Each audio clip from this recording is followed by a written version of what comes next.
বংশ রক্ষা করতে সন্তানাদি উৎপন্ন করে। এই যুগের মানুষও তাই করে। তাহলে এই পশু আর মানুষের পার্থক্য কি রইল?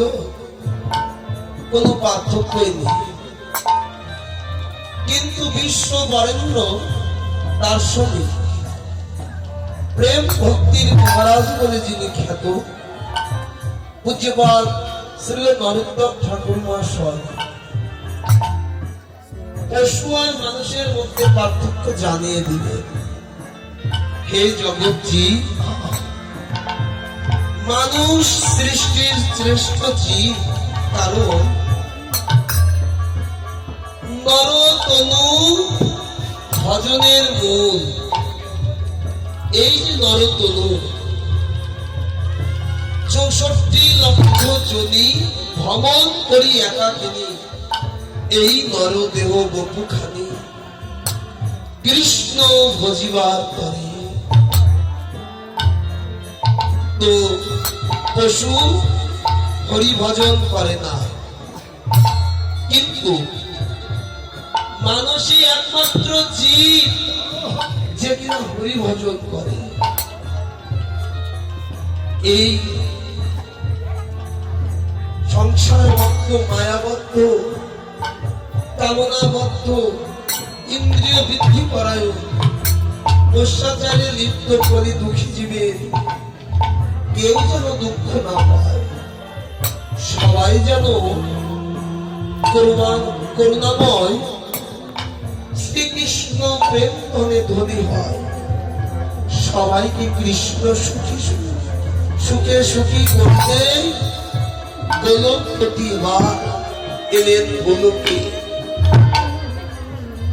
সত্য যুগে মানুষের প্রাণ ছিল অস্থিগত, ত্রেতা যুগে রুধিরগত, তাপর যুগে মজ্জাগত, আর কলিযুগের মানুষের প্রাণ অন্নগত প্রাণ। আর অস্থির চিত্ত। সত্যের মানুষ ভগবানকে আস্বাদন করত ধ্যান করে, কিন্তু কলিযুগের মানুষের চিত্ত এতই চঞ্চল, তার বাস্তব প্রমাণ হরিকথা। হরিকথা এসেও মানুষের নড়াচড়া, কথাবার্তা এসে একটু স্থিরতা নেই। তাহলে ধ্যানের এ যুগের মানুষ ভগবানকে আস্বাদন করতে পারবে না। ত্রেতা যুগের মানুষ যজ্ঞ করে ভগবানকে লাভ করত, কিন্তু যজ্ঞের জন্য দরকার কঠোর তপস্যা, ব্রহ্মচর্যের দরকার। এই যুগের মানুষের পাপ ব্রহ্মচর্য থেকে শুরু করে কোন প্রকার ব্রহ্মচর্য নেই। তাহলে যজ্ঞেও এই যুগের মানুষ ভগবানকে আস্বাদন করতে পারছে। তারপর যুগে বর্জ্য গোপীগণ সেবা করে, আত্মমত সেবা করে ভগবানের কৃপা লাভ করেছিল।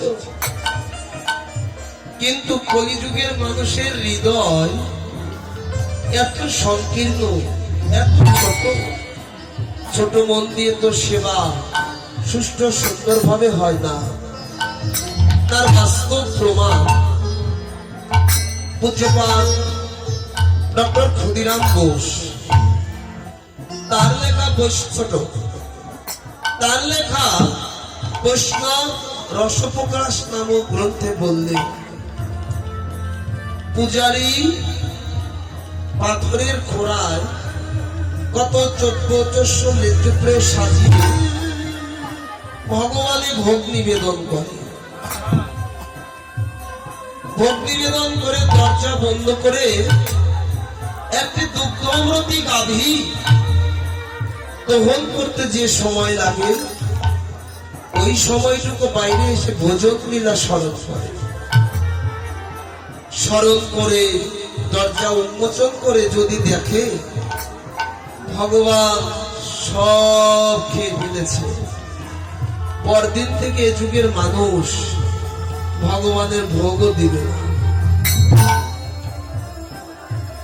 তাহলে কি এ যুগের মানুষের নিকটে ভগবান আস্বাদিত হবেন না? এর উত্তরে ভাগবত শাস্ত্র বললে ভক্তের যেমন ভগবান, ভগবানও তো তেমনি ভক্তের। এই জগতে যেমন যারা শুদ্ধ ভক্ত, তাদের মা বাবা ভাই বন্ধু আত্মীয় স্বজন পরিজন যত ভালোবাসার মানুষ থাকুক, তার হৃদয় জানে একমাত্র গোবিন্দ বিনা আমার আর কেউ নেই। ভক্ত ভগবানকে আশ্রয় করে বেঁচে থাকে। পক্ষান্তরে জগতে যদি কোনো সত্য ভক্তের ভালোবাসায় ভগবান একবার বাধা পড়ে, ভগবানও ভক্তকে আশ্রয় করে। বন্ধা পুরুষ, যে পুরুষ বন্ধা, সেই পুরুষ কখনো বাবা হতে পারে না। ভগবানের যদি ভক্ত না থাকে, সেই ভগবানের কোনো বিশেষত্ব থাকে না। ভক্ত ছাড়া ভগবান নিরুপায়, ভক্ত ছাড়া ভগবানও হতে পারে না। তাই ভক্ত যেমন ভগবানকে আশ্রয় করে, শুদ্ধ ভক্ত পেলে সেই শুদ্ধ ভক্তের ভালোবাসার প্রেমডোরে ভগবান এমন বাধা পড়ে, ভগবানও ভক্তকে আশ্রয় করে। যখন ভগবান মানুষের মাঝে মানুষের সাজে মানুষ হয়ে আসে, করুণা বক্ষয়ে করুণা ভরা হৃদয়ে যখন আসে, কলির প্রতারণায় এই কলিজীব কৃষ্ণ বিস্মৃত হয়েছে।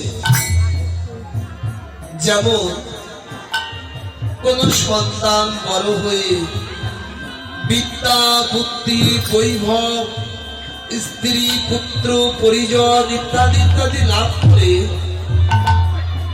সন্তান মাকে ভুলে যেতে পারে। মা কি কখনো সন্তানকে ভুলে যেতে পারে গো?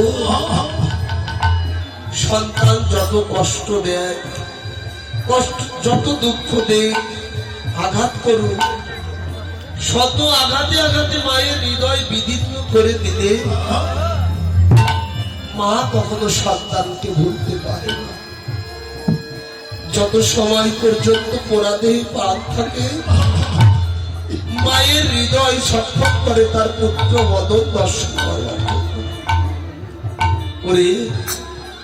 পুত্র বদন দর্শন করে যদি প্রাণও চলে যায়, তবু মায়ের সাথে, কারণ মা হলো পুত্র বৎসল।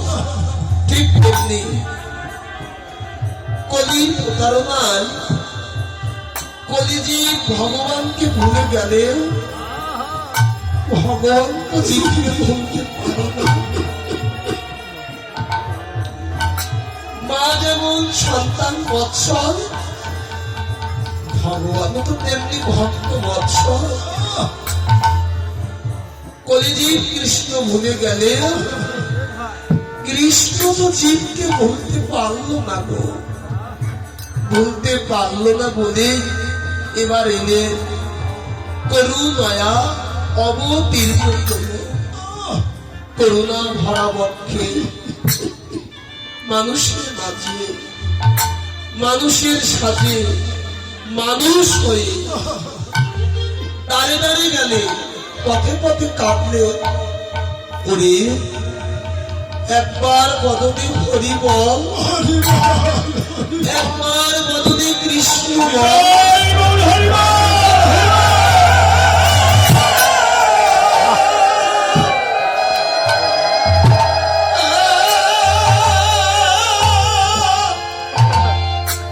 যারা হরি বলল, কৃষ্ণ বলল,